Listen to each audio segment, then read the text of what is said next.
यहाँ पे फ्योल का कहना था कि अगर हम इस प्रिंसिपल ऑफ ऑर्डर को फॉलो करेंगे तो हम बिजनेस ऑब्जेक्टिव को बहुत जल्दी और आराम से अचीव कर सकते हैं.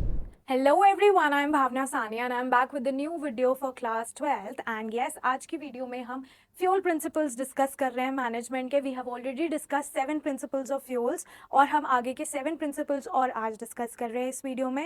And yes, for the notes of this chapter, important question answers, answer writing information and test series on this chapter, you can visit our website or download our app. The link is in the description box. So yes, let's get started to this one. And सबसे पहला जो आज हम कर रहे हैं, that is the 8th principle also, centralization and decentralization. Centralization and decentralization करें तो सबसे पहले हम centralization का मीनिंग समझते हैं. centralization का मतलब ये होता है कि भाई डिसीजन मेकिंग अथॉरिटी सिर्फ टॉप लेवल के पास है, ठीक है. और ये जो अप्रोच है बहुत ही ज़्यादा कंट्रोल वाली अप्रोच है. ये लोग क्या करते हैं इस अप्रोच में, जो टॉप लेवल है वो मिडिल और लोअर लेवल पे काफ़ी ज़्यादा कंट्रोल करना शुरू कर देता है. बट हम इसकी फ्लेक्सिबिलिटी को भी लिमिट करता है और रिस्पॉन्स को भी लिमिट करता है टू द लोकल नीड. तो उस वजह से हम ये सोचते हैं कि हर एक ऑर्गेनाइजेशन में डिसेंट्रलाइजेशन होना भी ज़रूरी है. डिसेंट्रलाइजेशन मतलब क्या होता है कि हमने अपनी डिसीजन मेकिंग अथॉरिटी आगे लोअर लेवल में डिस्पर्स कर दी, लोअर लेवल में बांट दी. इससे क्या होता है कि एम्प्लॉय इंगेजमेंट भी बढ़ती है, लोग अपने पॉइंट ऑफ व्यू देते हैं वर्कर्स, ठीक है. अडॉप्टेबिलिटी बहुत ईजी हो जाती है. बट हाँ, इससे इनकन्सिस्टेंसी होती है एंड कोऑर्डिनेशन चैलेंज भी काफ़ी फेस करना पड़ता है. बट हाँ, ये चैलेंजेस तो चलते ही रहते हैं. डिसेंट्रलाइजेशन से बेसिकली एम्प्लॉयज़ की इंगेजमेंट काफ़ी ज़्यादा बढ़ जाती है. तो हमें डिसेंट्रलाइजेशन और सेंट्रलाइजेशन को बैलेंस करके चलना पड़ता है. सो फ्यूल के हिसाब से सबसे आइडियल अप्रोच ये होती है कि हमें सेंट्रलाइजेशन और डिसेंट्रलाइजेशन को दोनों को बैलेंस करके चलना पड़ेगा, ठीक है. एंड इट कंप्लीटली डिपेंड्स कि क्या सर्कमस्टांसेस चल रही है, ऑर्गेनाइजेशन की क्या नीड है, उसके हिसाब से डिपेंड करता है कि किस हिसाब से सेंट्रलाइजेशन होना चाहिए और किस हिसाब से डिसेंट्रलाइजेशन होना चाहिए. तो जो डिग्री है सेंट्रलाइजेशन और डिसेंट्रलाइजेशन की, उसको एडजस्ट करते हुए चलना चाहिए ताकि एफिशिएंसी और रिस्पॉन्सिवनेस दोनों बढ़ता जाए. क्लियर. उसके बाद आता है जो नाइन्थ है, आपका नाइन्थ प्रिंसिपल है, that is the scalar chain, ठीक है. अब स्केलर चेन की अगर मैं बात करूं, मान लो this is the scalar chain, ये एकदम टॉप लेवल हो गया. This is B, this is C, this is D, this is E, this is F and this is G and this is H. अगर मान लो D ने कोई बात A तक पहुंचानी है तो वो डायरेक्टली नहीं जाएगा, ठीक है. D से बात C तक जाएगी, C से B तक और B से A तक, ठीक है. ऐसे ही कोई बात A से H तक पहुंचानी है तो A से E, F, G and then H. This is scalar chain. But at point of emergency C और F भी आपस में बात कर सकते हैं, ठीक है. और इसको हम कहते हैं गैंग प्लैंक. और इस गैंग प्लैंक को हमें फॉलो करना पड़ता है eight the time of emergency. Clear. तो अब हम देखते हैं scalar chain. This is the formal line of authority, ठीक है. इसमें हमें formal line of authority follow करना काफ़ी इंपॉर्टेंट है. स्केलर चेन फॉलो करना काफ़ी इंपॉर्टेंट है. That is running from highest to the lowest level of the organisation. ये एक फॉर्मल लाइन ऑफ अथॉरिटी है जिसको हमें फॉलो करना चाहिए वाइल कम्युनिकेशन, ठीक है. समझ आया. And decision making as well.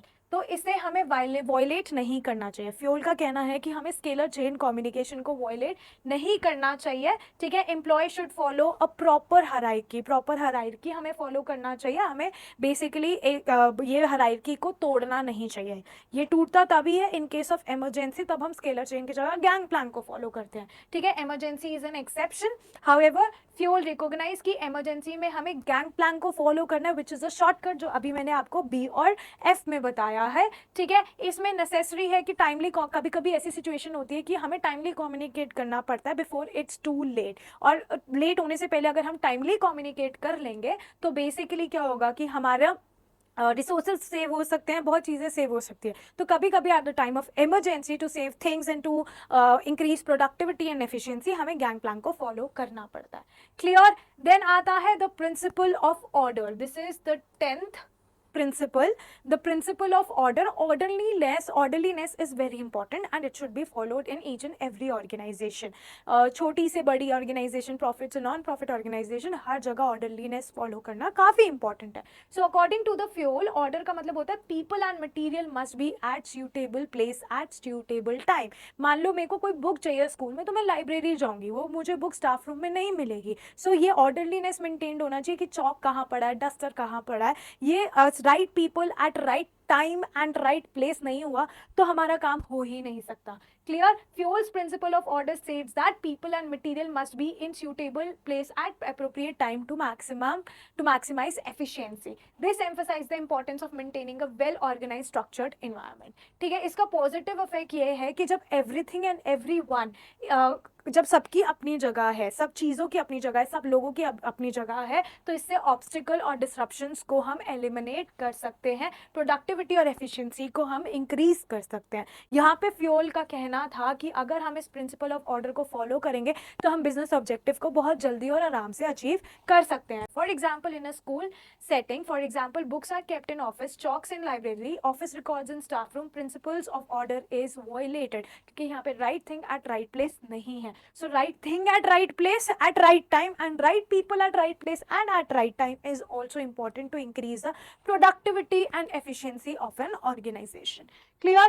फिर उसके बाद आपका 11th आता है, that is equity and fairness. ठीक है, काइंडलीनेस एंड जस्टिस. सबसे पहले देखते हैं फ्यूल का जो प्रिंसिपल था इक्विटी का, वो इंपॉर्टेंस बता रहा है काइंडलीनेस और जस्टिस बिहेवियर की.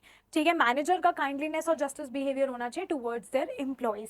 ठीक है, managers should treat all employees Fairlie, manager should treat all employees without any discrimination. ठीक है, नो मैटर किस रिलीजन के, किस जेंडर के, किस कास्ट के हैं, किस रेस के हैं, हमें डिस्क्रिमिनेशन नहीं करना. Clear? Fuel believe that ensuring fairness and in the workplace would foster loyalty. Devotion बनी रहती है among the employees. He acknowledge that while force may sometime be necessary, कभी कभी force necessary होता है, but it should be applied judiciously and without discrimination. ये नहीं कि एक पे आप फोर्स अप्लाई कर रहे हो और एक पे नहीं कर रहे.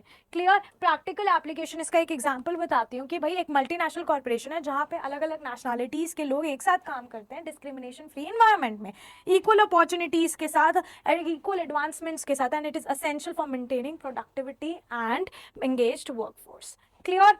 फिर नेक्स्ट आपका आता है स्टेबिलिटी ऑफ पर्सोनल. देखो, अगर आप किसी पर्सन को हायर कर रहे हो ना, you have to give that person time to show the productivity and efficiency. आप एकदम से उसको नहीं निकाल सकते. क्लियर? सो फ्यूल का कहना था कि भाई हमें एक तो सिलेक्शन प्रोसेस पूरे अच्छे से फॉलो करना चाहिए, and once the person is selected उसको रीजनेबल टाइम देना चाहिए अपनी पोजिशन को, अपनी पोटेंशियल को दिखाने का towards his own success and towards the success of the organisation. ठीक है, according to the Fayol employee का जो टर्नओवर होता है वो it should be minimise to maintain organisational efficiency. ये नहीं कि उसने एक महीने में काम नहीं किया तुमने उसे निकाल दिया. कम से कम you have to give them a proper tenure. Right? Frequent changes in personnel, अगर आप जल्दी जल्दी लोग चेंज करते रहोगे उससे इंस्टेबिलिटी भी होती है. ठीक है, रिक्रूटमेंट एंड ट्रेनिंग कॉस्ट भी बढ़ जाती है और इंस्टीट्यूशनल नॉलेज भी कम हो जाती है. क्लियर? तो हमें लोगों को प्रॉपर टाइम देना चाहिए to let them show their potential. Clear? And इसका पॉजिटिव आउटकम क्या है? अगर हम एम्प्लॉयज को रखेंगे, स्टेबिलिटी मेंटेन करेंगे, ठीक है, सिक्योर, उनके अंदर इनसिक्योरिटी नहीं आएगी. Right? Organisation can foster a sense of loyalty and commitment with their employees. ठीक है, जिससे प्रोडक्टिविटी भी इंप्रूव होगी, डिसीजन मेकिंग भी बेटर होगा और इफेक्टिव वर्कफोर्स बनेगा. क्लियर?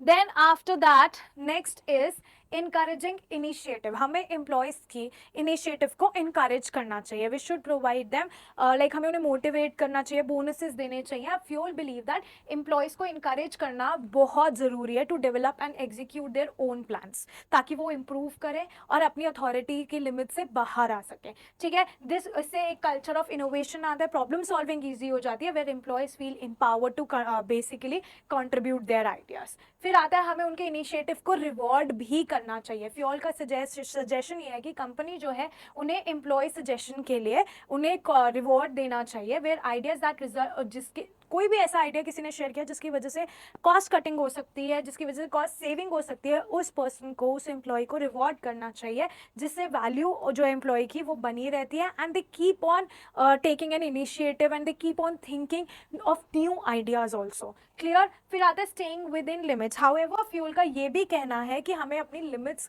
को भी क्रॉस नहीं करना चाहिए। जो भी इनिशिएटिव है it should not be use as a justification of for going against the established practices of the company. Employees should work within the prescribed limits, ठीक है, within the prescribed authority, and उनको organisation की policies के हिसाब से ही काम करना चाहिए, ठीक है। फिर लास्ट आता है स्पिरिट दे कॉप्स, ठीक है। अगर मैं स्पिरिट दे कॉप्स की बात करूं, इसका मतलब ये होता है कि management should promote a spirit of unity. Spirit of unity को प्रमोट करना चाहिए, हार्मनी को प्रमोट करना चाहिए, जिसके अंदर, जिसकी वजह से लोगों के अंदर हार्मनी मेंटेन रहती है, ठीक है। बेसिकली सब टूवर्ड्स ऑर्गेनाइजेशनल ऑब्जेक्टिव काम करना शुरू कर देते हैं, कोऑर्डिनेशन मेंटेन रहता है, कोलैबोरेशन मेंटेन रहता है, ठीक है। So manager should replace the use of word I with we. Clear, समझ आया? In their conversation with employees, ठीक है। They should foster a sense of collective ownership and belongingness, ठीक है। एंड इससे क्या होगा? ट्रस्ट मेंटेन्ड होगा, पेनल्टीज मिनिमाइज्ड हो जाएंगी एंड और मोटिवेटेड वर्कफोर्स आपको मिलेगा।